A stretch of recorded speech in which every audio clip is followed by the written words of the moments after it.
Hello friends, তোমাদের আবার একটি নতুন ভিডিওতে স্বাগত জানাই। তোমরা দেখছো SG tutorial guide YouTube channel. তো গ্র্যাজুয়েশনের ফাইনাল সেমিস্টার পরীক্ষা মোটামুটি কমপ্লিট হয়ে গেছে বিভিন্ন জায়গাতে। ক্যালকাটা ইউনিভার্সিটিতে এখনও পর্যন্ত পরীক্ষা কমপ্লিট হয়নি, কিন্তু কমপ্লিট হয়ে যাবে 31 অগস্টের মধ্যে। আমাদের রাজ্যে গ্র্যাজুয়েশন ফাইনাল সেমিস্টার বা পোস্ট গ্র্যাজুয়েশন ফাইনাল ইয়ারের কিন্তু রেজাল্ট পাবলিশ হওয়ার প্রবল সম্ভাবনা রয়েছে, কেননা উচ্চশিক্ষা দপ্তরের পক্ষ থেকে বলা হয়েছে এবং 31 অগস্টের মধ্যে সেটা কমপ্লিট হয়েও যাবে। যারা গ্র্যাজুয়েশন করছিলে তাদের কিন্তু এবার চিন্তাভাবনা থাকবে যে আমরা মাস্টার্স করব বা পোস্ট গ্র্যাজুয়েশনে ভর্তি হব। তো পোস্ট গ্র্যাজুয়েশনে ভর্তির পালা এবার থেকে শুরু হতে চলেছে।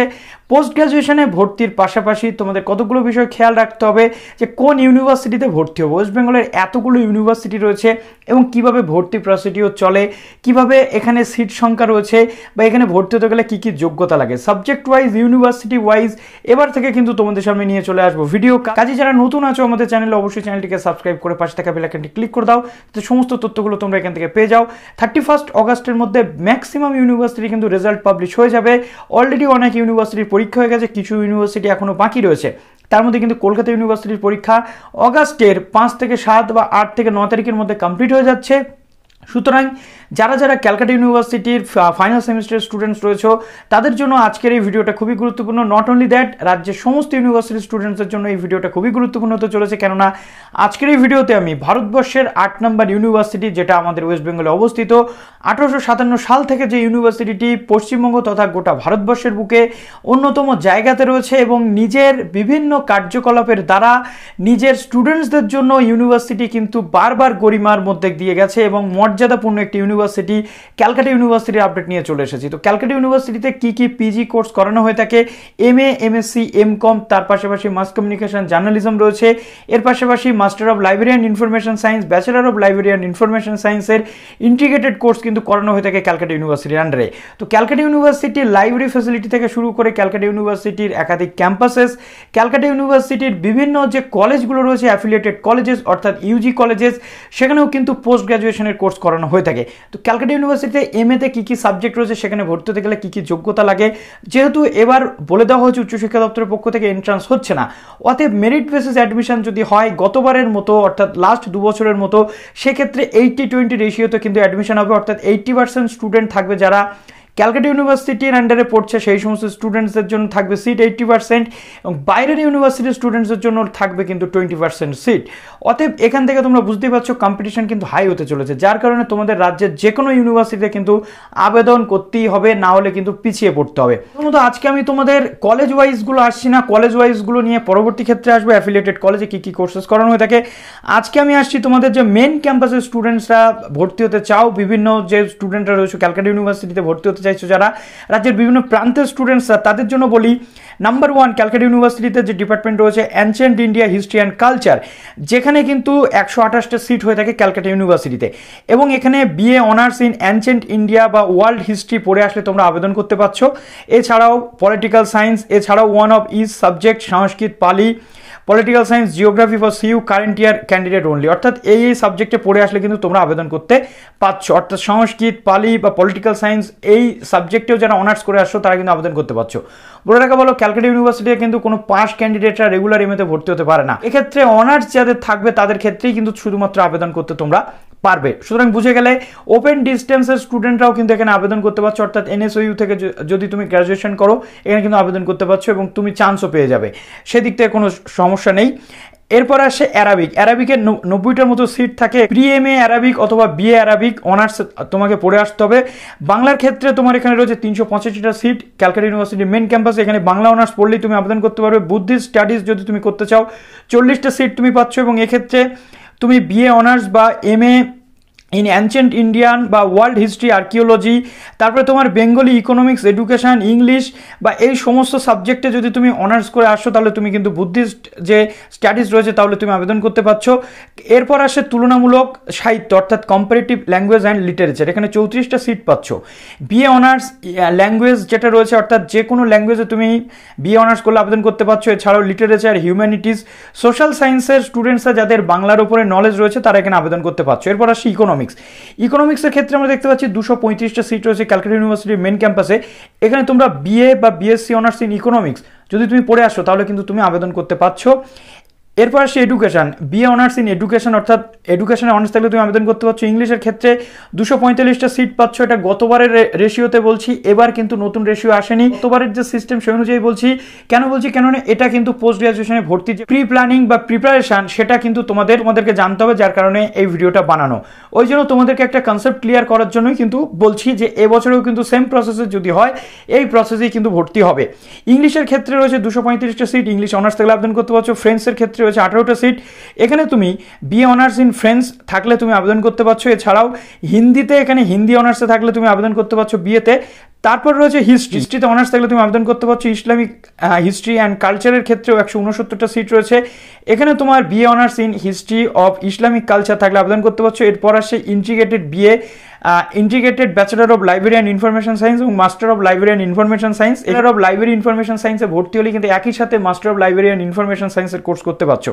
এক্ষেত্রে 25টা সিট রয়েছে। Honours graduate in library studies, অর্থাৎ তুমি যদি অনার্স করে থাকো লাইব্রেরি অ্যান্ড ইনফরমেশন সায়েন্সে তুমি আবেদন করতে পারছো, বা honours graduate in any discipline, অর্থাৎ তুমি যে কোনো সাবজেক্টে অনার্স করে আসলেও কিন্তু আবেদন করতে পারছো। এর পাশাপাশি রয়েছে জার্নালিজম এবং mass communication, BA honours in journalism and mass communication. এখানে তোমার ক্ষেত্রে কি বলা হচ্ছে, তুমি এই যে বিএ অনার্স যদি করে থাকো জার্নালিজম মাস কমিউনিকেশনে, তাহলে তুমি আবেদন করতে পারছো, বা যে কোনো সাবজেক্টে যদি তুমি অনার্স করে আসো তাহলে কিন্তু তুমি এখানে আবেদনযোগ্য। এরপর আসছে লিঙ্গুইস্টিকের ক্ষেত্রে বিএ অনার্স ইংলিশ, বাংলা, সংস্কৃত বা লিঙ্গুইস্টিক, পলিটিক্যাল সায়েন্স, ফিলোসফি, সোশিওলজিতে তোমার অনার্স থাকলে তুমি কিন্তু আবেদন করতে পারছো। তো এরপর আসে মিউজিওলজি, এখানে তোমার MA or BA honours in history, অর্থাৎ এমএ অথবা বিএ অনার্স যদি তুমি করে থাকো হিস্ট্রি, আর্কিওলজি, তারপরে তোমার Pali, Sanskrit, fine art, visual arts এবং একাধিক সাবজেক্ট, দেখো আমি এখানে দিয়ে দিচ্ছি, এই সাবজেক্টগুলোতে অনার্স করে থাকলে তুমি মিউজিওলজিতে কিন্তু আবেদন করতে পারছো। নেক্সট আসছে পালি, অর্থাৎ এখানে তুমি যদি বিএ অনার্স পালি, সংস্কৃত, ফিলোসফি, হিস্ট্রি, একাধিক সাবজেক্ট কিন্তু এখানে রয়েছে, হিন্দি, হিস্ট্রি, ইসলামিক হিস্ট্রি, পুরো সাবজেক্ট থাকলে তুমি পালিতে পিজির জন্য আবেদন করতে পারছো। এরপর আসে পার্সিয়ানের ক্ষেত্রে রয়েছে, তুমি যদি পার্সিয়ানে অনার্স করে থাকো তুমি আবেদন করতে পারছো। ফিলোসফি অনার্স থাকলে আবেদন করতে পারছো। পলিটিক্যাল সায়েন্সে যদি তোমার অনার্স থাকে তুমি আবেদন করতে পারছো। রাশিয়ানের ক্ষেত্রে তুমি রাশিয়ানে যদি তোমার অনার্স থাকে রাশিয়ান সাবজেক্ট আবেদন করতে পারছো। সংস্কৃতের ক্ষেত্রে অনার্সে থাকলে আবেদন করতে পারছো। সোশিওলজির ক্ষেত্রে সোশিওলজিতে অনার্স থাকলে আবেদন করতে পারছো। South and east Asian studies, এক্ষেত্রে তুমি বিএ অনার্স ইন হিস্ট্রি থাকলে তুমি আবেদন করতে পারছো। পলিটিক্যাল সায়েন্সে অনার্স থাকলে আবেদন করতে পারছো। অ্যানথ্রোপোলজি বা হিউম্যান রাইটসে অনার্স থাকলে তুমি আবেদন করতে পারছো। তারপর আসে উর্দু, অর্থাৎ এক্ষেত্রে বিএ অনার্স ইন উর্দু থাকলে তুমি কিন্তু আবেদন করতে পারছো। তো এই একাধিক সাবজেক্ট কিন্তু রয়েছে যেখানে তোমার এই যে বিষয়গুলো রয়েছে এই জন্য তুমি আবেদন করতে পারছো। তো এগুলো বললাম যে ইউনিভার্সিটির মেইন ক্যাম্পাসের যে সিটগুলো রয়েছে সেই সিট সংখ্যা অনুযায়ী। আমরা চলে আসছি এমকম। তো ক্যালকাটা ইউনিভার্সিটির আন্ডারে এমকম করানো হয়ে থাকে। এমকম ডিপার্টমেন্ট রয়েছে ক্যালকাটা ইউনিভার্সিটির আন্ডারে, শুধুমাত্র ক্যালকাটা ইউনিভার্সিটি নয়, ক্যালকাটা ইউনিভার্সিটির অন্তর্গত বিভিন্ন অ্যাফিলিয়েটেড কলেজেও কিন্তু এমকম কিন্তু তোমরা পেয়ে যাচ্ছ। তো এমকমের ক্ষেত্রে ডে এবং ইভিনিং দুটো শিফটে কিন্তু ক্লাস করানো হয়ে থাকে ক্যালকাটা ইউনিভার্সিটিতে। বিকম অনার্স বা বিকম অনার্স থাকলে তুমি এখানে আবেদন করতে পারছো এমকমের জন্য। নেক্সট আসে অ্যাফিলিয়েটেড যে কলেজগুলো রয়েছে, প্রধানত প্রত্যেকটা কলেজে কিন্তু বিকম অনার্স থাকলে তুমি আবেদন করতে পারবে।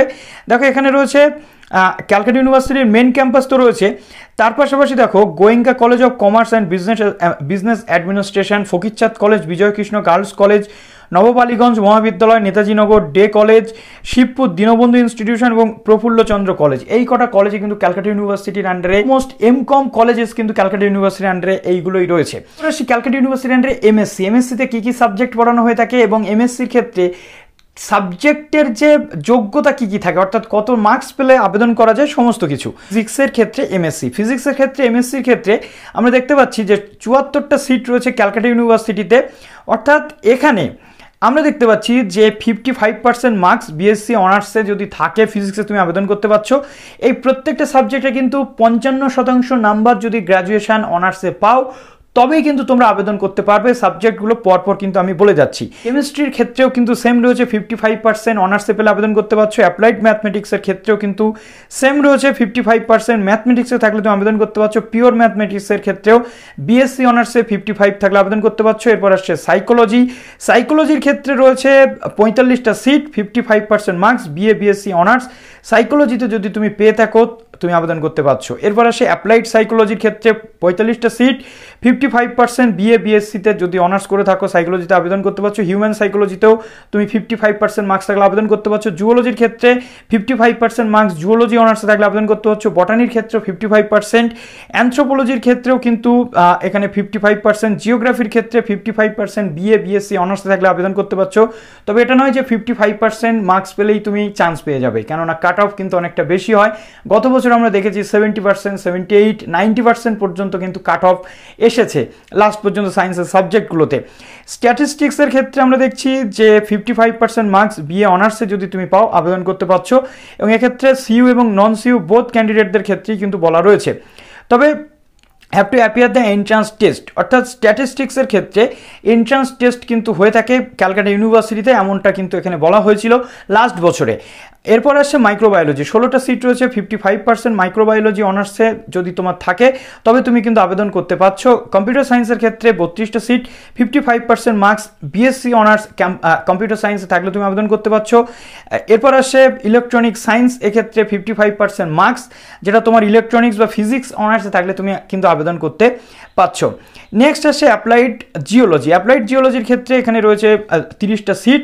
জিওলজি অনার্সে যদি তোমার 55 থাকে তুমি আবেদন করতে পারবে। বায়োকেমিস্ট্রির ক্ষেত্রেও রয়েছে দেখো প্রচুর ক্রাইটেরিয়া, এখানে তুমি chemistry, biochemistry, physics, zoology, botany, physiology, microbiology, anthropology, food nutrition বা এনভায়রনমেন্টাল সায়েন্স থেকে শুরু করে লাইফ সায়েন্স অথবা ইকুইভ্যালেন্ট অর্থাৎ তার সমতুল, এক্ষেত্রে রয়েছে যে তা 55% মার্কস থাকলে তুমি কিন্তু আবেদন করতে পারছো। তবে এরপর আসছে মেরিন সায়েন্স। ক্যালকাটা ইউনিভার্সিটিতে মেরিন সায়েন্স কিন্তু পড়ানো হয়ে থাকে।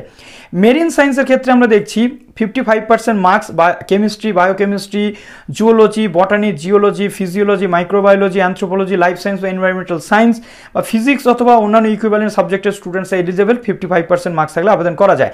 বায়োফিজিক্স বা মলিকিউলার বায়োলজির ক্ষেত্রেও কিন্তু এই প্রত্যেকটা subject physics, chemistry, zoology, botany, physiology, biochemistry, microbiology, life science, anthropology, environmental science, MBBS, BTech, biotechnology, BPharm থেকে যারা আসবে তারাও কিন্তু এখানে আবেদনযোগ্য।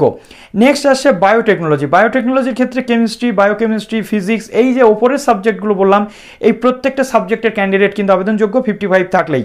এরপর আসছে তোমার এখানে জেনেটিক্স। জেনেটিক্সের ক্ষেত্রেও anthropology, agriculture, বটানি, zoology, chemistry, food nutrition, biochemistry, microbiology, environmental science, physics অথবা অন্যান্য যে সাবজেক্টগুলো করে আসছে এমবিবিএস, বিএসসি এগ্রিকালচার, বিডিএস, তারাও কিন্তু আবেদনযোগ্য। তারপর আসছে নিউরো সায়েন্স। নিউরো সায়েন্সের ক্ষেত্রেও কিন্তু life science, chemistry, biochemistry, biotechnology, food nutrition, microbiology, এই সমস্ত সাবজেক্টের স্টুডেন্টসরা 55 পেলে আবেদনযোগ্য। এনভায়রনমেন্টাল সায়েন্সের ক্ষেত্রে রয়েছে 16টা সিট, এক্ষেত্রে 55% মার্কস থাকলে আবেদনযোগ্য তোমরা। অ্যাটমসফিয়ার সায়েন্স যেগুলো রয়েছে সেখানেও কিন্তু এই সাবজেক্টগুলো physics, chemistry, mathematics, statistics, environmental science, metrology, এই প্রত্যেকটা সাবজেক্ট যারা পড়ে এসছে তারা কিন্তু আবেদনযোগ্য 55% মার্কস কিন্তু পেলে। ভিডিওটা একটু দীর্ঘায়িত হচ্ছে জানি, যেহেতু সমস্ত ডিটেল ডিসকাশন তোমাদের সাথে করছি। তারপর স্পোর্টস নিউট্রিশন বা একাধিক সাবজেক্ট কিন্তু এর পাশাপাশি রয়েছে। এছাড়াও ক্যালকাটা ইউনিভার্সিটিতে আরও কিছু কোর্সেস করানো থাকে, যেমন কেমিক্যাল ইঞ্জিনিয়ারিং, কেমিক্যাল টেকনোলজি, তারপরে তোমাদের দেখো আমি অন স্ক্রিন তোমাদেরকে একটু দিয়ে দিচ্ছি এখানে। তারপর দেখো কম্পিউটার সায়েন্স, ইনফরমেশন টেকনোলজি, তারপর রয়েছে plant psychology, genetics and plant breeding, horticulture, agronomy, seed science and technology, agricultural chemistry, soil science রয়েছে। এছাড়াও MSc home science, food nutrition, তারপরে রয়েছে তোমাদের হোম সায়েন্স, হিউম্যান ডেভেলপমেন্ট। সুতরাং এটা এমএসসি উভয় ক্ষেত্রে হয়ে থাকে। আশা করছি সমস্ত তথ্য দিয়ে তোমাদের সাহায্য করতে পারলাম। এই যে সমস্ত অ্যাডমিশন প্রসিডিওর, এটা কিন্তু শুরু হতে চলেছে 1 সেপ্টেম্বর থেকে, ভুলে গেলে কিন্তু আমাদের চলবে না। সুতরাং 1 সেপ্টেম্বর থেকে এই ফর্ম ফিল আপ যখনই শুরু হবে সমস্ত ডিটেল নিয়ে তোমাদের সামনে চলে আসবো। এরপর চলে আসছি আবার নতুন কোনো ইউনিভার্সিটি নিয়ে। ভালো থেকো সবাই, অল দ্য বেস্ট।